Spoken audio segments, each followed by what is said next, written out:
രാഹുൽ തുടർന്നും ഈ സഭയിലെത്തുമോ? രാഹുലെ നാളെ സഭയിലുണ്ടാവും രാഹുൽ. തുടർന്നും എല്ലാ ദിവസവും സഭയിൽ പങ്കെടുക്കുമോ?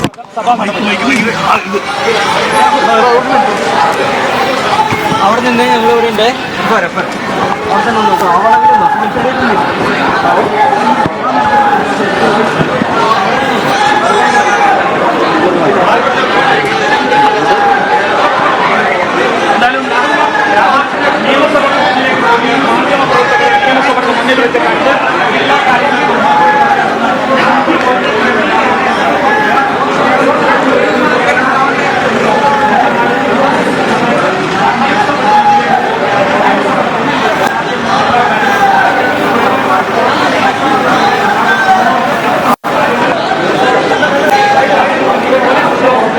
അജിംസ് എന്തായാലും മാധ്യമപ്രവർത്തകരെ അല്പസമയത്തിനകം തന്നെ കാണും എന്നുള്ളതാണ് നിലവിൽ ഇപ്പോൾ രാഹുൽ മാങ്കൂട്ടത്തിൽ വ്യക്തമാക്കുന്നത്. ഏകദേശം 10 മിനിറ്റോളം നേരമായി SFIക്കാരുടെ പ്രതിഷേധം നടന്നുകൊണ്ടിരിക്കുകയാണ്. SFI പ്രവർത്തകരെ ഇപ്പോൾ പോലീസ് വാഹനത്തിലേക്ക് കയറ്റി ഇവിടെ നിന്ന് അറസ്റ്റ് ചെയ്ത് മാറ്റിയിട്ടുണ്ട്. എന്തായാലും രാഹുൽ ഇപ്പോഴും വാഹനത്തിൽ തന്നെ ഇരിക്കുകയാണ്. അല്പസമയം മുമ്പ് പോലീസ് ഉദ്യോഗസ്ഥർ അവരുമായി രാഹുലുമായി സംസാരിച്ചിരുന്നു. നിയമം ഷജീറും ഈ വാഹനത്തിന് അകത്ത് തന്നെയുണ്ട്. രാഹുൽ അല്പസമയം മുമ്പ് പോലീസിനോട് സംസാരിക്കുന്നതിനിടയിൽ മാധ്യമപ്രവർത്തകർ ചോദിച്ചപ്പോൾ നിയമസഭയുടെ മുമ്പിൽ ചോദ്യങ്ങൾക്ക് മറുപടി നൽകാം, എല്ലാ ചോദ്യങ്ങൾക്കും താൻ മറുപടി നൽകാം എന്നുള്ള കാര്യമാണ് വ്യക്തമാക്കിയിട്ടുള്ളത്. കാറിൽ നിന്ന് പുറത്തേക്ക് ഇറങ്ങാനോ ഒപ്പം തന്നെ SFI പ്രവർത്തകരോട് മറ്റു തരത്തിലുള്ള പ്രകോപനങ്ങൾ സൃഷ്ടിക്കാനോ ഒന്നും നേരെ കാണാമെന്ന് പറഞ്ഞിരുന്നു.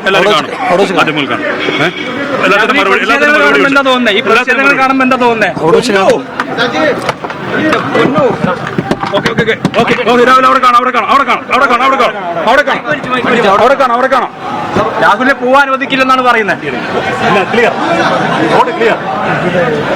ഒന്നുമില്ല, ഒരു വിഷയമില്ല. എനിക്ക് വിഷയങ്ങളൊന്നും നമ്മളിപ്പോ എല്ലാം ക്ലിയർ ചെയ്ത് റോഡ് ക്ലിയർ. വണ്ടി എടുത്തു. കണക്റ്റാണ്. നോക്ക് രാഹുലെ പ്രതിഷേധങ്ങളോട് എന്തെങ്കിലും പറയാനുണ്ടോ? എവിടെ വെച്ചാണോ?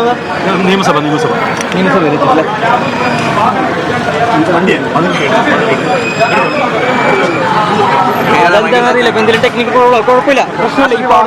മുന്നോട്ട് കൊണ്ടുപോകാൻ അജിംസ് എന്തായാലും അല്പസമയത്തിനകം തന്നെ നിയമസഭയുടെ മുന്നിൽ കാണാം എന്നുള്ളതാണ് ഇപ്പോൾ രാഹുൽ മാങ്കൂട്ടത്തിൽ അറിയിച്ചിരിക്കുന്നത്. ഇവിടുത്തെ വലിയ പ്രതിഷേധം മാറ്റി പോലീസ് രാഹുലിനെ വഴിയൊരുക്കിക്കൊണ്ടിരിക്കുകയാണ്. ഉന്നത പോലീസ് ഉദ്യോഗസ്ഥർ ഉൾപ്പെടെയുള്ളവർ വന്നിട്ടുണ്ട്. ഏകദേശം 10 മിനിറ്റോളം നേരം ഇവിടെ വലിയ പ്രതിഷേധമാണ് SFIക്കാരുടെ ഭാഗത്തു നിന്ന് ഉണ്ടായത്. വാഹനത്തിന് മുന്നിൽ കുത്തിയിരുന്നായിരുന്നു പ്രതിഷേധം. SFI ജില്ലാ സെക്രട്ടറി വിചാരണ ചെയ്യുന്നതിന് സമാനമായി രാഹുലിനോട് ചോദ്യങ്ങൾ ചോദിച്ചു, പുറത്തിറങ്ങി വരാൻ പറഞ്ഞു. പക്ഷേ രാഹുൽ ഒരു തരത്തിലും പ്രകോപിതരാകാതെ വാഹനത്തിന് അകത്ത് തന്നെ ഇരിക്കുകയായിരുന്നു. ഇറക്കി വിടൂ എന്ന് വീണ്ടും ആക്രോശിച്ചിട്ടും SFIക്കാർ ഇപ്പോഴും പ്രതിഷേധം തുടരുകയാണ്.